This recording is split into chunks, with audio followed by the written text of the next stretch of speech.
कोई भी परिस्थिति हो, खाना पीना, उठना बैठना, पहनना ओढ़ना, ये तो सब एक जीवन का हिस्सा है, ये तो चलता रहेगा। गरीब से गरीब व्यक्ति को भोजन मिल जाता है, उसको कपड़ा मिल जाता है और वो थक करके सो जाता है। और कभी कभी अमीर से अमीर व्यक्ति जो है, उसके पास सारी सामग्रियां होने के बाद भी उसको रात्रि में नींद नहीं आती है, वो अपने मन का भोजन नहीं कर पाता है। तो क्यों? क्योंकि परिस्थितियां ऐसी हैं। पर जो भगवान का भक्त है,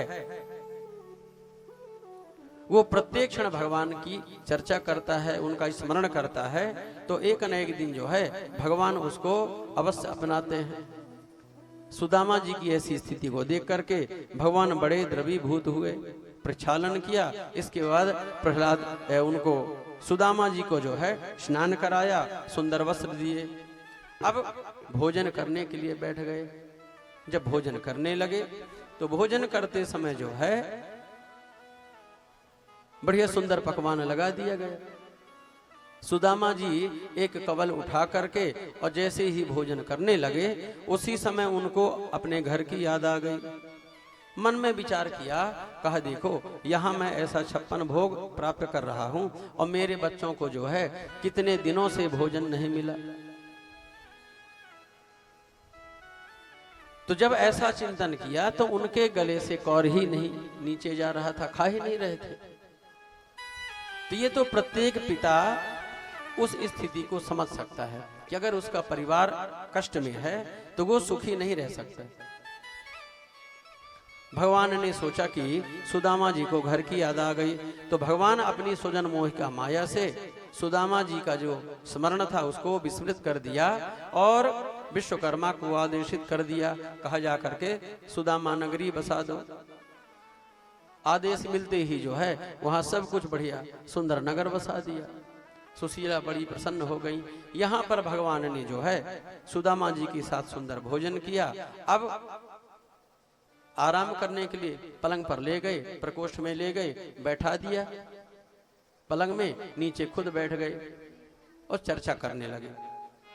कहा रे मित्र, बहुत दिनों बाद आए हो, माता सुशीला कैसी हैं? क्या हमको वो कभी स्मरण करती हैं? क्या हमारे लिए उन्होंने कोई भेंट दिया है? सुदामा जी ने मन में सोचा कि भेंट तो दिया है, पर मैं अकिंचन गरीब दरिद्र आदमी जो है इस त्रैलोकाधिपति को, इस जगतपति को, वो जो टूटे हुए चावल हैं और फटे पुराने चीथड़ों में जो लपटे हुए हैं वो मैं कैसे दिखा दूं? वो उपहार में कैसे भगवान के सामने रख दूं? अभी भी सगुचा रहे थे। तो भगवान तो सब समझ गए। भगवान जो है देखा कि काख में पोटली दबी हुई है पर निकाल नहीं रहे हैं। तो भगवान जो है सुदामा के चरणों में गिर पड़े, दंडाकार प्रणाम करने लगे। अब सुदामा जो है बड़े संकोच के मारे पोटली उठाते हैं, पोटली को संभालते हैं तो भगवान चरणों में पड़े हैं, क्या करें? कुछ देर देखते रहे, फिर भगवान को उठाने के लिए जैसे ही आगे हाथ बढ़ाया, कहा अरे लाला उठ जाओ। पोटली पता नहीं कब कांख के नीचे से छूट गई। भगवान ने माता लक्ष्मी को इशारा कर दिया, माता रुक्मणी ने पोटली को उठा लिया और उस पोटली को उठा करके अपने पास रख लिया। भगवान ने जो है उस पोटली में से एक मुट्ठी चावल लिया और चबा लिया। दूसरी मुट्ठी चावल लेकर के जैसे चबाने लगे, माता ने हाथ पकड़ लिया। कहा प्रभु ये दूसरी मुट्ठी चावल आप क्यों चबा रहे हैं, क्यों खा रहे हैं? कहा क्यों देवी? कहा प्रभु आपका वो जो कथन है शक्रदेव प्रपन्नायो तवास्मीति च याचते अभयम सर्वभूतेभ्यो ददामि एतद् व्रतम मम, अथवा सन्मुख होय जीव मुहि जब। कहा किसी भी जीव का उद्धार करना है तो आपकी तो दृष्टि ही पर्याप्त है, एक बार आप देखोगे और उसका उद्धार हो जाएगा।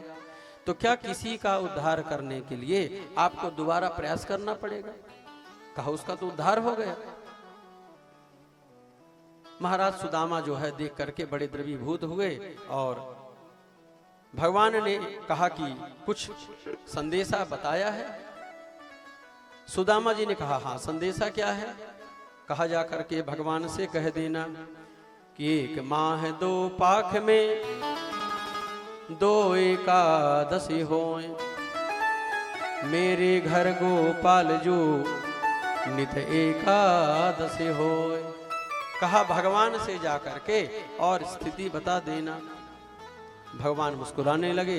कहा देखो, अब माता से जा करके कह देना कि होनी थी सो हो गई, अब ना ऐसी होए, और भाभी तेरे महल में नित्य द्वादशी होए।